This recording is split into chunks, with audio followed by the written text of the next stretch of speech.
Hello, my name is Brian Casey. I'm editor-in-chief of AmpMini.com, and we're here at the 2018 edition of the RSNA meeting in Chicago.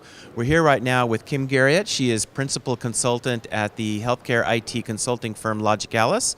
Kim, thanks for being with us today. Yeah, thank you, Brian. Nice to be here. Yeah, so we're going to be talking about the digital imaging adoption model and also the need for more standardization of radiology language across the healthcare enterprise. So Kim, we talked a little bit earlier this year at the HIMSS meeting about the launch of the digital imaging adoption model. And can you describe a little bit about what exactly that is and why it's important?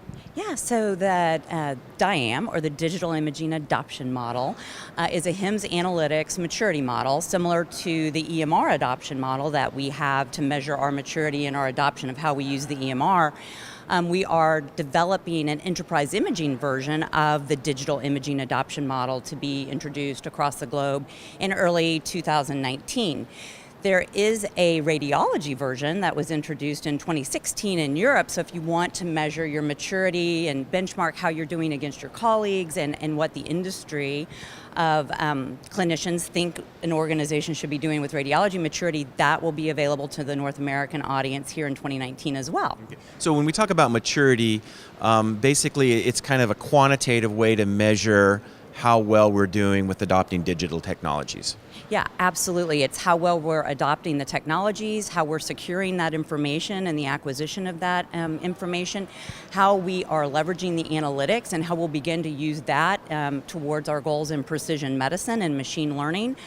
So it's everywhere from very basic, you have digital imaging, all the way to you're leveraging that digital imaging and that associated metadata into informed machine learning so that we can improve our healthcare. And what are some of the steps along the DIAM model?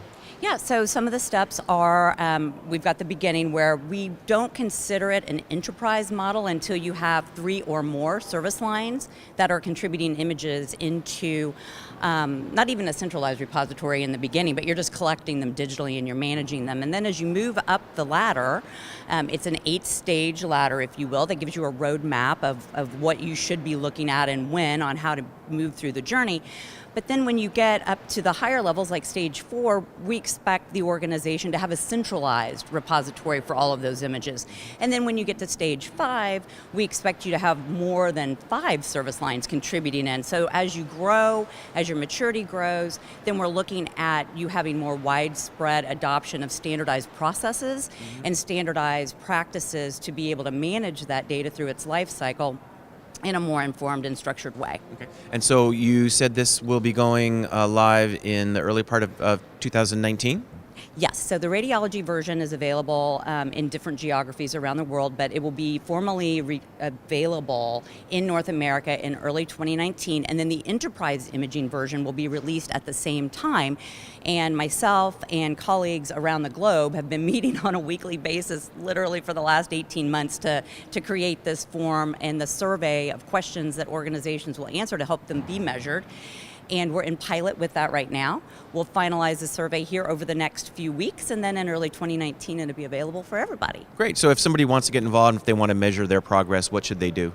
Yep, so if they want to get involved, you can go to the SIM website or the HIMSS Analytics website and simply do a search on DIAM, or Digital Imaging Adoption Model, and you'll find more information. Perfect. So to pivot a little bit, there is a need for the standardization of radiology language, and can we talk a little bit about that and why it's important? Yeah, absolutely. So as we're moving through looking at how we measure maturity within an organization, we talk a lot about interoperability, and we'll see on the show floor today and for the rest of the week a lot of talk about interoperability, a lot of talk about augmented intelligence and machine learning and how we can best do that.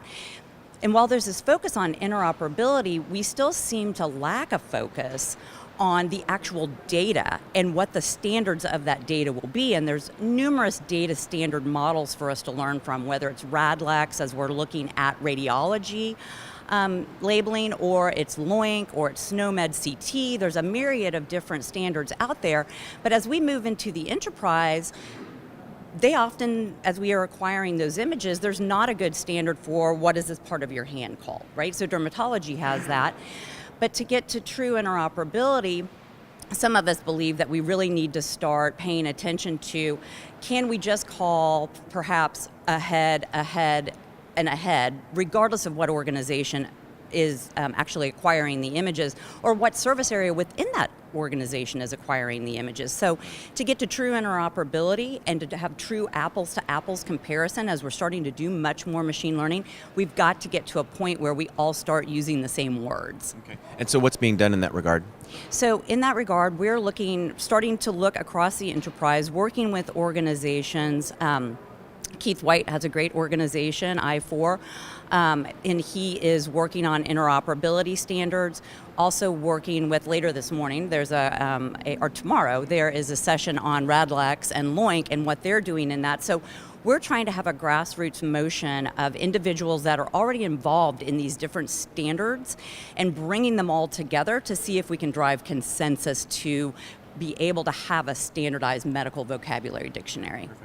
All right, great. Sounds like some great work, Kim. Yeah, it's fun. It's awesome. All right, great. Well, thanks for being with us. Yeah, thank you. Have a great show. All right, signing off for AntMini.com, my name is Brian Casey.